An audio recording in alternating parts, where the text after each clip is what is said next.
Welcome back, Indiana Sports Beat Radio here on this Tuesday. And as usual, joined by our good friend Michael DeCourcy from the Sporting News. Make sure you are giving him a follow and keeping up with all the incredible content at the Sporting News. Man, college football, Mike, has been an incredible season so far. Of course, for the Indiana fans, it's been like nothing they have ever seen, and I mean never. And this includes the 67 Rose Bowl team. This includes anything because there has never been an environment like there was this past Saturday on the Indiana campus with College Game Day in tow and all that circus brought. It was the amount of people there, and I've said this a lot. Indiana, the record for a game attendance is like 56,000. It was set in 69 against Purdue. That record can't be broken until Indiana expands this stadium because they've made some, changes along the way. You can get a little over 53 in there right now, I'd say. But there were more people on site than that. There were probably thousands of people there that didn't go to the game, but the environment, the excitement, the 3-hour commercial for Indiana, the state, for the university, for the town. Pat McAfee should be on payroll by the Indiana Tourism Bureau. Seriously, I mean, he just is he does a great job in things like that, and he deserves a shout out for that. But Lee Corso, that was incredible, getting to see all of that, the reunion of his team. You could tell how much that meant to him, and you could tell how loved that dude is. I mean, they freaking love him. There's so many people that talk about, oh, it's time for him to go. He had a stroke probably, was it 3 or 4 years ago now, and he fought back from that. And, yeah, there's some lingering effects, but it doesn't matter. It's still – it's like a family member, and that's how they see him and treat him as a family member, and they truly love him. Oh, absolutely. I remember probably when I was in college, how often Lee would pop up in Sports Illustrated with one of his witty quotes. He was an amazing manufacturer of funny witticisms, and that ultimately led to him getting this long, enduring career in television, and good for him. He did a really nice job at IU as a football coach for a lot of years, and now he's been on ESPN. Goodness, I mean, he began on ESPN when I was covering college football at Penn State, covering Penn State for the Pittsburgh Press back in the mid-'80s. So that's how long he's been on television. It good for him. I mean, that seemed like a very nice gentleman. I don't know him well. I encountered him a couple of times, but seems like a really nice gentleman, and his success is amazing. And good for him for hanging in there after the health setback. I'm glad to see he's doing well. I don't know how in the world you could be a football coach and still have that creative mind that he had. For those that are watching on YouTube right now, you can see a picture that I put up. It is of the double-decker bus. This is the first game ever that Lee Corso coached at Indiana against Illinois. It was like 5 minutes before the game. Illinois had been out there warming up. They're looking for the IU team. You can't find them. They're nowhere in sight. Then all of a sudden, right before the game, they come down this back, used to be a former entrance to the end of the field. This double-decker bus rolls up with Lee Corso on the back and the entire team inside of it. And that's how he started his IU career. That's just one of the things. Then you've got the famous game at Ohio State where they get the early 7-0 lead. He calls a timeout, has the team photographer come over, gathers the team, and takes a picture in front of the scoreboard. Who the hell can think of that stuff that quick? I'm like, wow. But, yeah, much beloved. The first bowl win in Indiana history. Very cool. He didn't have this great tenure, but he still did what no one else had done before then. He got a bowl win. So that was just awesome. But it's funny how I cannot fathom how Indiana it can be the team with the absolute worst, with the most losses in Division I. And everybody says that. It's like, I understand them having a losing record even, but being the team with the most losses, it just doesn't make sense because they've had some ups and downs and they had the opportunities that other programs have had, but boy, they just screwed the pooch most of the time. Well, and part of that is that they've been Division I for longer than a lot of programs that have maybe come along and not been as good.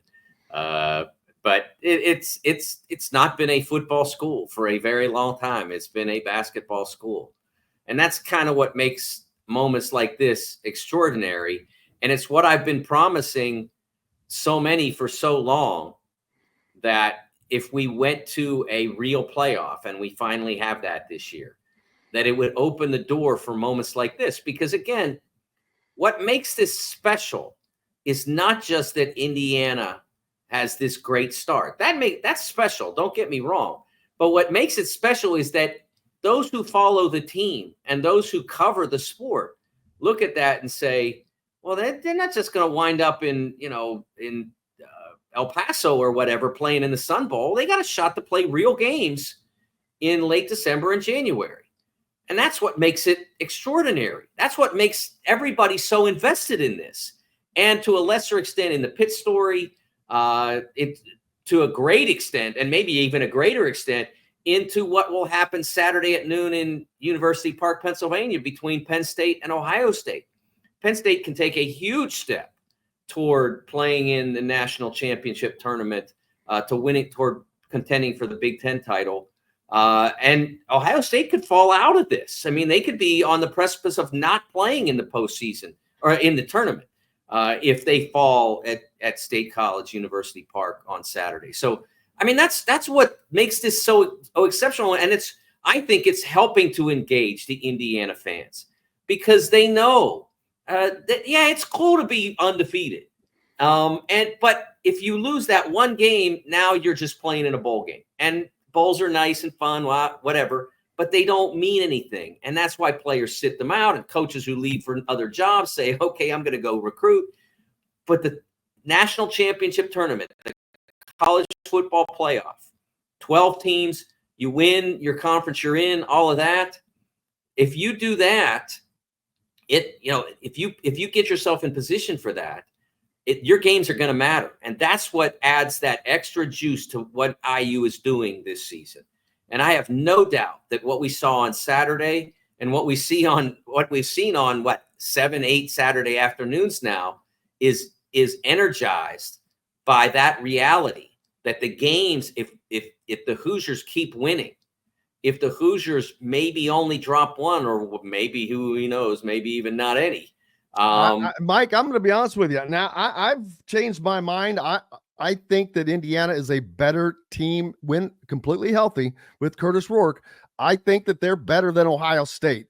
Part of that is I use the Nebraska comparison. I mean, Nebraska played these two teams back-to-back in back-to-back weeks. They played Indiana coming off of a bye, no less, and Indiana just destroyed them. Indiana was coming off of a bye, and Curt Cignetti is 7-1 in that situation. Indiana will be coming off of a bye when they play Ohio State. So that is also going into my thinking, and I'm like, you know what? I think Indiana goes in there and is going to upset Ohio State. I think Curt Cignetti finds a way to put tape on the side of the helmets of the players' ears, that they ignore all of that sound, of that noise, because they've done a marvelous job of it this year of ignoring the outside noise. And they've got this gigantic chip on their shoulder. 44 players on this roster with 0 stars coming out of high school. There's probably not 44 players on the Ohio State roster that don't have 3 or more stars on their roster. So I think that they've got this chip. They want it. This is their time, and they're loving every minute of it. Well, speaking of blocking out the noise, they're going to have to block out what you just said, because they still have to play Michigan State, and they still have to play Michigan before the Buckeyes are even a consideration. And both of those games are losable games for IU. Not playing like they did against Nebraska. I mean, if they duplicate that performance, they're not going to lose either of those games. But as we all know, football changes from game to game, play to play, and they have to continue to perform at the level that they have to this point, or are approaching it. And that's not easy to do every week. But they did a really nice job on Saturday in a difficult circumstance, coming off that brilliant win against Nebraska, with a very good Washington team coming in, playing without your starting quarterback, all of that.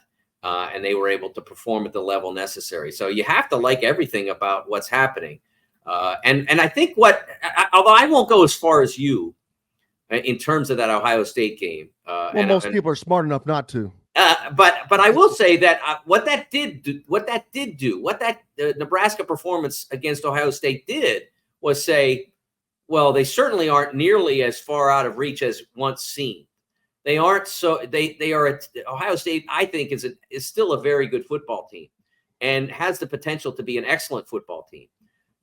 They have not reached that yet this year on a regular basis. They certainly didn't at Oregon. They made too many mistakes. And then against Nebraska, they really struggled in a lot of areas. But they still have the potential to be an excellent football team. But what Saturday showed in terms of Nebraska, Ohio State, is that the Buckeyes can be made to be ordinary. If you do the right things, you can make them ordinary. And Nebraska did that. So when you get to that point, a couple of weeks, 3 weeks, Indiana can go in and feel like if they perform at the level they're capable of, that they can make Ohio State ordinary. And to me, that's just as important as sitting here saying they're better, because that's the reality is they're going to have to play great to win that game. They're going to have to play very well to win the next two, but they'll have to play great to beat Ohio State. And we've seen them play great.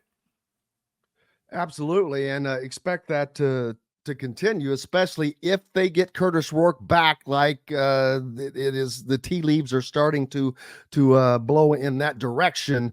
Yesterday, Curt Cignetti said he is optimistic about his return, and that was all he was going to say on it. Pete Thamel came out with a report that basically said the same thing, but kind of, I don't know. I'm sure he was able to have a conversation with Curt, which all of us are not privy to do, but saying that he expected Rourke back. So that's a great sign for Indiana, because I think that they need him at Michigan State because of that environment. I'm not sure Taven Jackson was ready for that 80,000 seat environment that they're going to face in East Lansing. It's an underrated atmosphere at Michigan State. And when people talk about the really difficult places to play, that's not one that comes up a lot, in part because the competition is so severe. I mean, you got 100 plus at Michigan, 100 plus at Ohio State, and 100 plus at Penn State. So the nearly 80 that you get at Spartan Stadium doesn't seem as intimidating, but it's still nearly 80,000 people. So it does matter. It can be a hard place to play. And Michigan State has played some good football this season. It's going to take a very strong performance by the Hoosiers to continue. Like I said, over the next 3 weeks, they have to play very well to win each of the next two, and then they have to play exceptionally well to win the third of those. But they are all in reach. And as I said before, if you continue to knock these down, what the possibilities that opens for you is just enormous. What's up next for you, my friend? What is up next for me? I'm working on our preseason college basketball top 25 that will be released on Monday.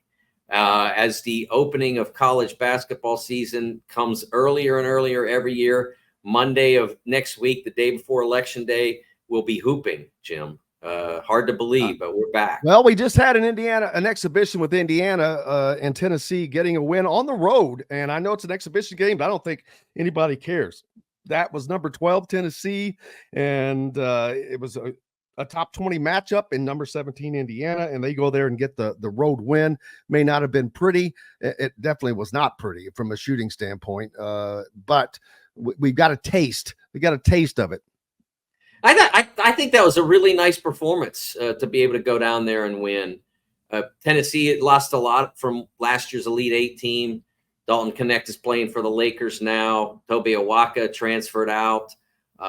Jonas Adu transferred out. So they lost a lot from that team, but they had a nice recruiting year. They brought in, when I say recruiting year, I'm encompassing transfers. They brought in a lot of good players. They still have in Zakai Ziegler, one of the best point guards in college basketball.